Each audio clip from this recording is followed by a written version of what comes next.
Hello and welcome to Method Integration User Tutorials. My name is Errol, and in this video series we take a look at field services. In this video we are going to take a look at field services but using it through your mobile device. Obviously good for Method users out in the field needing to do services. On their mobile they can track their time, add job items, all sorts of things. Here I am on the Method sign-in page. This isn't the mobile sign-in, however. You may get that automatically, but if you don't, you will find the mobile sign-in at the bottom of the page. Let me quickly sign in to mobile. See, I've even emulated mobile for you on here. That's cool. This is the first time that I've recorded video from mobile, so I'm super excited.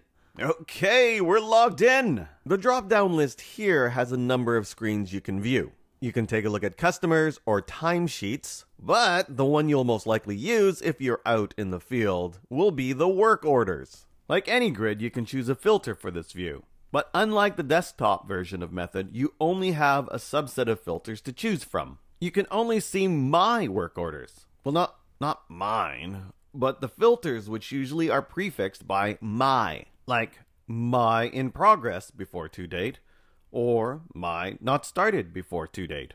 The default filter view will be work orders not started or in progress. Over here is the date drop down, and it lets you change which date is showing in your work order list.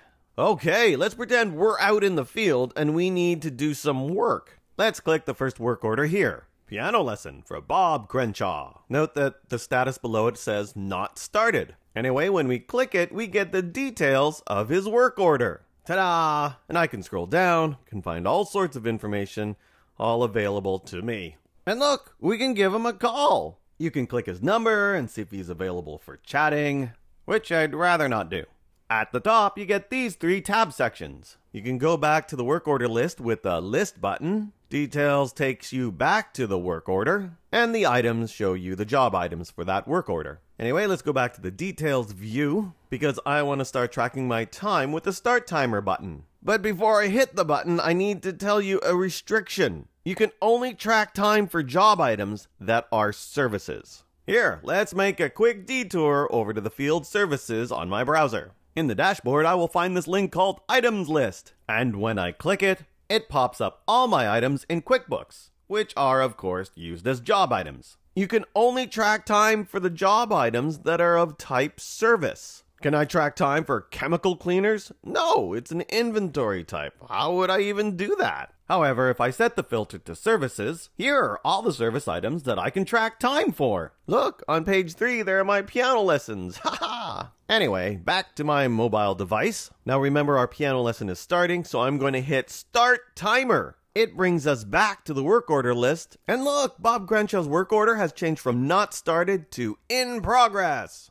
Now I can go about my job making sure that little Bobby Crenshaw has been practicing his scales. When you are done, you can go back to the work order list, click the in progress work order. This will take you to the details and hit Stop Timer. This will zip you back to the work order list and you can see that the work order is gone. Bob Crenshaw's piano lesson is no longer on the list. That's because it's complete. And this filter view is only showing not started or in progress work orders. But don't worry, it didn't just disappear. A time tracking entry was created. Anytime you start and stop a time on a work order, Method will create a time entry for you. Oh, and what if you're too lazy to hit the stop timer button? If you have a number of work orders in a row, we are here for you. Let's go into Alex's work order and start its timer. Ta-da, you can see that it's in progress right now. And now let's assume we're done and go into Ben's work order. I'll hit Start Timer on Ben's work order. And look, Alex's work order is gone. Its timer was stopped and it was set to complete automatically. And Ben's work order is now in progress. Yay, automation! Every time you start a timer on a work order, the previous work order's timer is stopped and the work order is set to complete.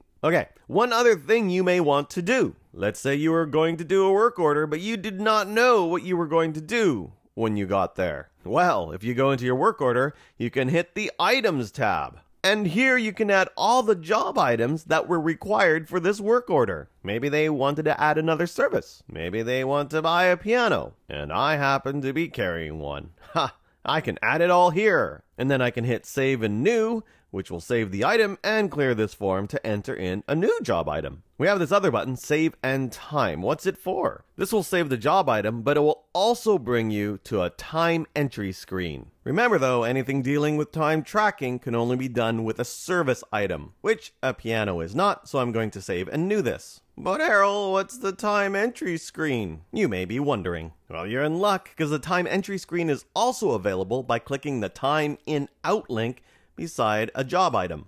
Let's click the one beside the piano lessons item. And this screen pops up. This allows you to start and stop the time for individual employees. Thus, I could start the time on Amy and not Lupin, or maybe I can start them both. And if Lupin had to run off because of some international espionage, I can just stop his timer and leave Amy's alone.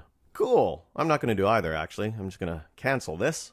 This is different than the start timer and stop timer on the details page. The buttons here will affect everyone's timer at the same time. So if a team is assigned to this work order, if you click start timer or if you click stop timer, that will start or stop everybody's timer on the team. And we're done. We are done for mobile. If you have any questions, by all means, leave them in the YouTube comments or you can tweet us at Method CRM. Thanks for watching and have a great day. Bye-bye.